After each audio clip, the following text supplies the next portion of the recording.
I have a passion for music. Again, like I told y'all once before, my first taste of the oldies was back when I was in sixth grade, and the first oldies song that I got hip to was "Cool and the Gang." Get down on it. My mama had the vinyl record at the time, and I played the hell out that record. Then later on, I got into rap and got into R&B.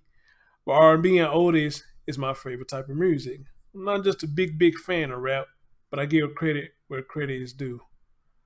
But music is now leading to people killing other people because they fear what type of music they listening to.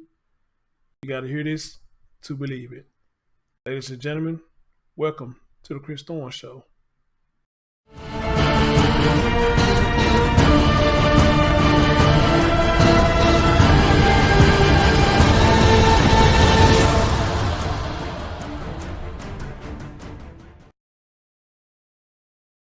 What's up, everybody? It's your man, Chris Thorne. As always, good morning, good afternoon, good evening, whenever you're watching my content. And as always, like, comment, subscribe, and share.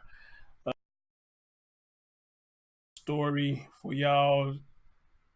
Oh, man, if the last one bizarre, this was even more bizarre. Here, it seems like every story that I do is bizarre, but this one right here, man. What you're about to hear is a young teen, I want to say about the age of 17, lost his life, minding his own business, playing his music. Harmless, right? Well, apparently he was being harmful to somebody who was listening to this music, and the guy claimed he felt threatened by the type of music that this young man was listening. So he took it upon himself to play God and take this man's life over the music he was listening to, and he said he felt unsafe by listening to this man's music. I can't make this shit up, people. Listen to this shit yourself. Who know both the victim and the suspect, what are they saying to you? Well, friends have identified him as 17-year-old Elijah Alameen and say he did not deserve to die. According to police, the suspect brutally stabbed him to death just 48 hours after getting out of jail on another violent crime. The suspect's attorney says the mental health system is broken. You're going to the store, then your son just doesn't come home. Friends say 17-year-old Elijah Alameen had big plans to own his own business one day. But on 4th of July, police say Elijah was at the soda machine inside this Circle K when 27-year-old Michael Adams came up behind him and slit his throat. Ariana Ivory worked with Elijah at Taco Bell for a year and says they bonded over Elijah's passion. He talked about rap music all the time. He loved rap artists. Ivory says Elijah would memorize lyrics for a much deeper purpose than the music itself. He just always said that rap artists were like, it spoke to him and that it just gave him a sense of purpose in a way, like that he went through a lot of things that they went through too. Never did Ivory think that would be the reason Elijah was killed. According to Adams' attorney, he was just released from the Department of Corrections 2 days ago after serving a 13-month sentence. The police report says Adams told police the 17-year-old was listening to rap music in his car, and he believes people who listen to rap are a threat to him and the community. So he said he stabbed him with a pocket knife. This is a disabled person. Wow. And he's been released into the world and left to fend for himself. And 2 days later, this is where we are. His attorney says the Department of Corrections failed Elijah and that Adams was put back on the streets with no resources or psychiatric help, even though he had a past of severe mental illness and violent crimes. She wants policy to change so no other teen has their life senselessly cut short. He had a lot of dreams that he told me about that he really wanted. And I just wish, like, if I could talk to him one more time, I'd be like, dude, go follow those dreams that you really wanted to do. Everybody deserves that. Now, that attorney tells us she wants to see more mental health resources and psychiatric help inside jails and prisons to help these inmates. Now, the Department of Corrections tells us once they released Adams from the center in Yuma and transported him here to Maricopa County, they did provide contact services for him, but they no longer had legal authority over him. They also tell us he was not designated as seriously mentally ill. Reporting live in Peoria tonight, Brianna Whitney for Arizona's Family.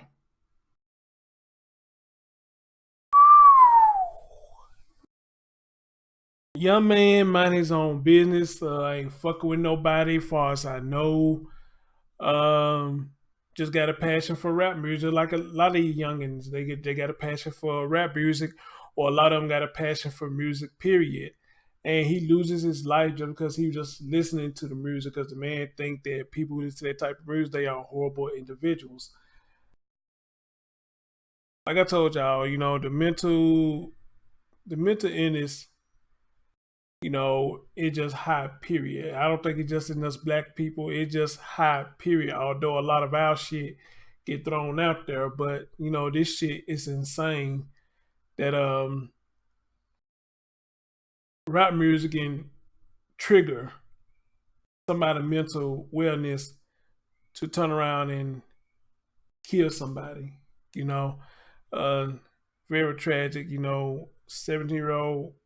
And if I'm not mistaken, he was about to turn 18-year-old in about 2 days. I'm going to play you another clip where the father, for what they showed on he spoke out, but I think it's actually a full interview where he actually spoke out about the whole thing.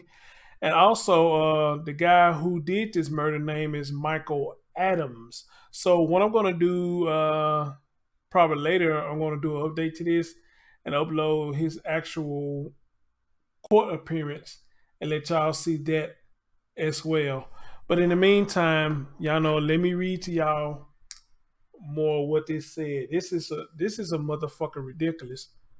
This is so ridiculous. And I am so sad for this. This is crazy. So y'all see right there, man, he was out of prison for 2 days. 2 days. And turned around and killed this man at a Circle K because of the rap music. I guess if I'm saying this right, Peoria, Arizona. Police are investigating that the 17-year-old was stabbed to death at a Circle K early Thursday morning. Police say about 1:45 a.m., Elijah Alamin was inside the store when the suspect, 27-year-old Michael Adams, came up behind him and stabbed him. Peoria police found Elijah outside of the store line face down by the fuel pumps. According to court documents, Adams stabbed the victim on the right side of his neck. Adams fled the area following the incident. Elijah was taken to a local hospital where he was later pronounced dead at 2:05 a.m. Officers found Adams walking near the crime scene. An officer noticed that he had a pocket knife and had blood on his left forearm, left hand, and arrested after he admitted to officers he was involved in the stabbing. During questioning, Adams told officers Elijah did not do anything to threaten him. Wow. Adams admitted that he heard the victim was listening to rap music in his parking lot. Ariana Avery, who worked with Elijah at Taco Bell for a year, said she and Elijah bonded over his passion for rap. Talked about rap music all the time. He loved rap artists. She said he just always said that rap artists spoke to him, that rap just gave him a sense of purpose, that he went through a lot of the things that the artists went through. It was love. It was that love of rap that led to his death. According to court documents, Adams yelled at detectives and stated that rap music made him unsafe because in the past he was attacked by people who listened to that music genre. Adams told detectives he needed to be proactive, then reactive, and protect himself and the community from the victim. A victim that you said he did nothing to threaten you, you jackass. Adams was was later booked into the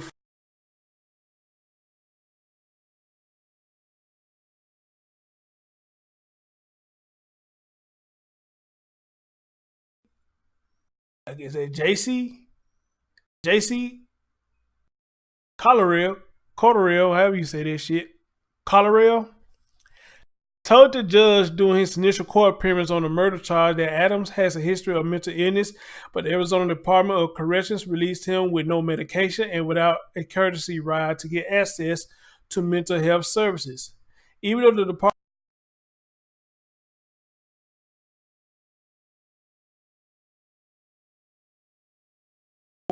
no way to care for himself. Oh, it's Cotterell. Cotterelo.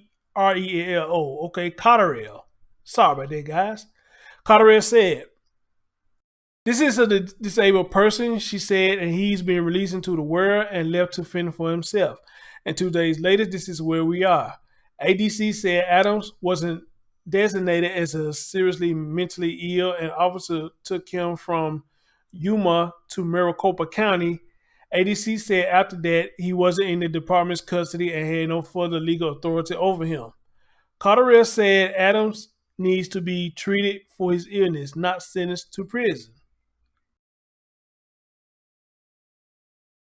She wants to see more resources and psychiatric help put in place for inmates while they're behind bars, as well as policy changes. "I believe that this crime was preventable," she said. "Policy is all well and good, but when policy fails, I think a reasonable person and reasonable people would agree policy needs to change." As for Elijah, Ivory said he had big dreams. "I just wish if I could talk to him one more time. I say, dude, go follow those dreams that you wanted. Everyone deserves that," she said. Elijah was a student at Apollo High School. "We were saddened to hear the heartbreaking news about Elijah," a Glendale Union High School district spokeswoman said Friday evening on behalf of the district and Apollo High School. "We extended our thoughts and prayers to his family and friends." Adams' bond was set to $1 million cash only.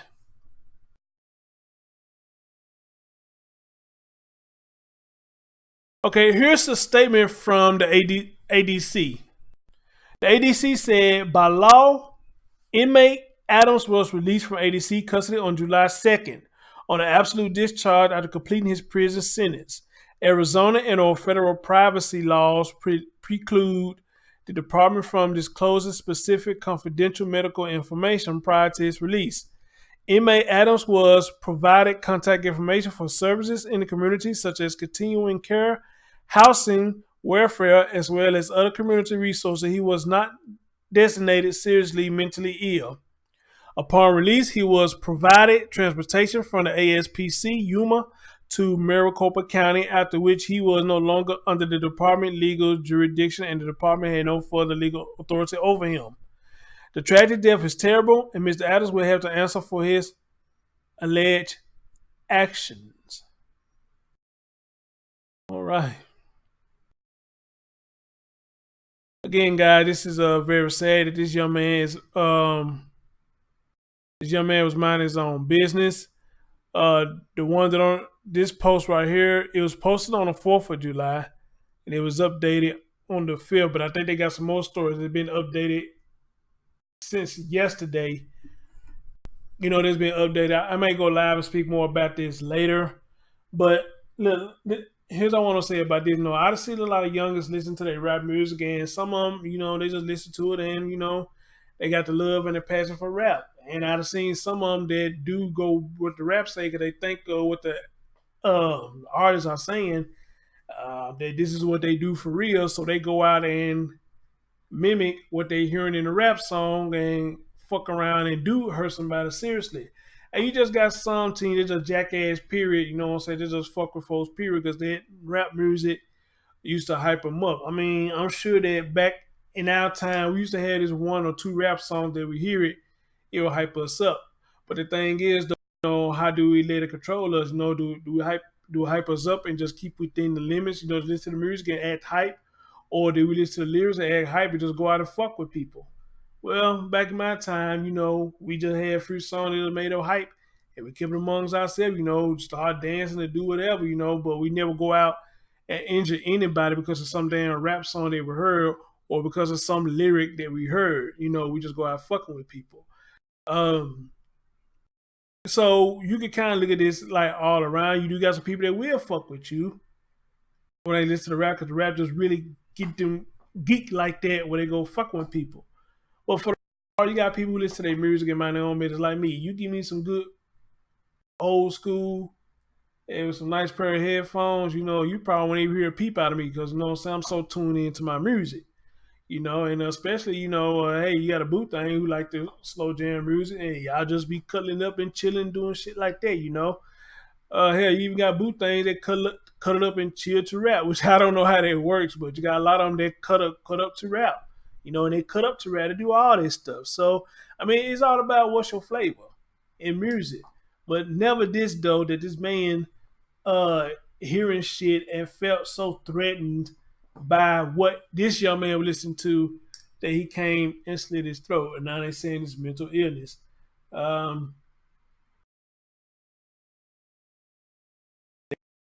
Saying it's that's a cop-out for a lot of people that they're going to use their insanity and their mental illness. You heard what they said right there. He don't need to be jailed. He needs to be evaluated for mental illness. Man. Woo. But anyway, guys, let me play y'all this other clip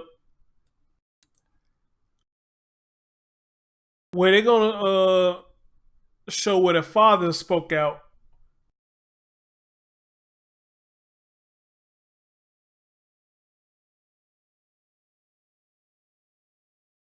Find that again. I will post it up later for part 2, so y'all can listen to the whole thing, what his father had to say. And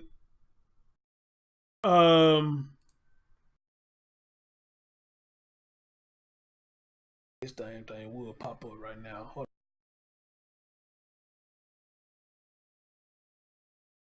Yeah, you see the whole thing where the father spoke on everything, and then I will post up his Michael Adams court appearance about this. So in the meantime, let's listen to this right here. Let's hear what they got to say, and let's hear what the father got to say. Stabbed and killed at a Peoria Circle K, and the man accused in the killing had just been released from prison the day before. Just been tells released. Police he stabbed the teen because he was bothered by the music he was playing. Team 12's Antonio Mejia spoke with the victim's father. And Antonio, what is he saying about his son? Well, Caribbean Mark, the teen's dad says his son had just gotten out of work late Wednesday night. The young man made a stop at the Circle K with his girlfriend, never knowing he would randomly be attacked. I miss my son. It still doesn't seem real to Raheen Al-Amin. His son Elijah, just 2 weeks from his 18th birthday. 2 weeks from his 18th He had so many birthday. dreams what he wanted to do. He wanted to be in hotel management. He wanted to move different places, and I was just like, Elijah, you get there, you know what I mean? And The 17-year-old hoping to fulfill those dreams after his senior year at Apollo High School. I mean, he was just a good kid going to school. Elijah was attacked at this Circle K near 67th and Peoria Avenues in the early morning of July 4th. According to the court paperwork, the suspect, Michael Paul Adams, told detectives he slit Elijah's throat because Elijah was listening to rap music, which made Adams feel unsafe because he claims in the past he's been attacked by people who listen to rap music and that people who listen to rap are a threat to him and the community. He had to kill him because his music's too loud.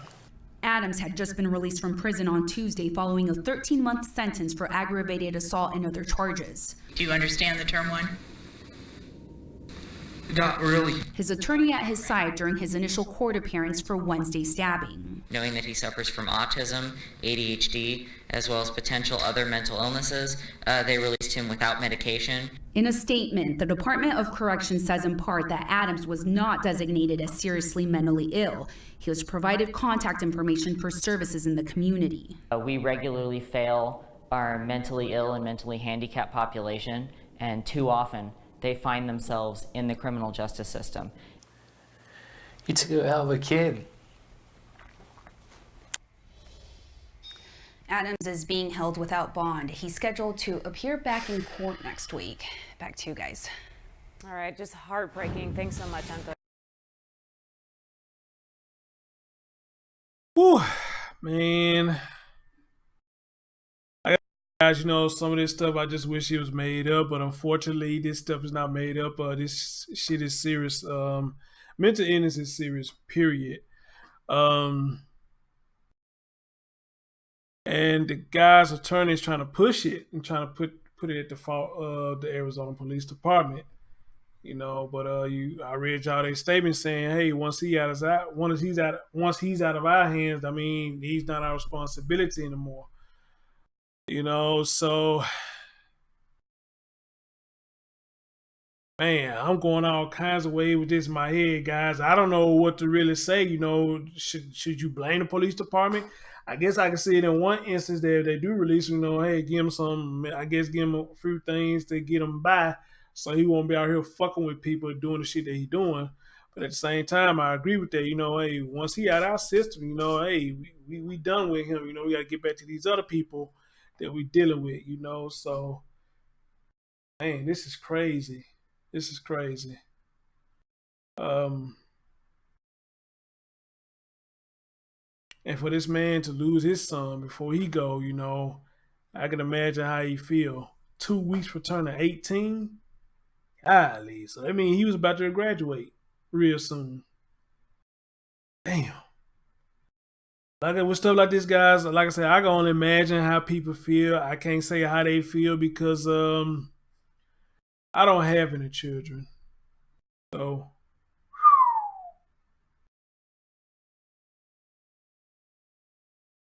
all goes out to this man. It really does, you know. So guys, I mean, that's my take on everything, you know. How do y'all feel about it? You know, would you let him slide with this mental illness thing? I mean, what do y'all think about this shit? You know, that's all I can say for right now. You know, it's always touching and heartbreaking, man. This shit is crazy, man. It's crazy. Anyway, this your man Chris Thorns. Thanks for listening. As always, leave your thoughts in the comment section. If you want to support the platform, the support links will be in the description box. You know, Cash App or PayPal, whichever one you feel you want to show support on. Other than that, though, I am out. Catch y'all next time. Peace.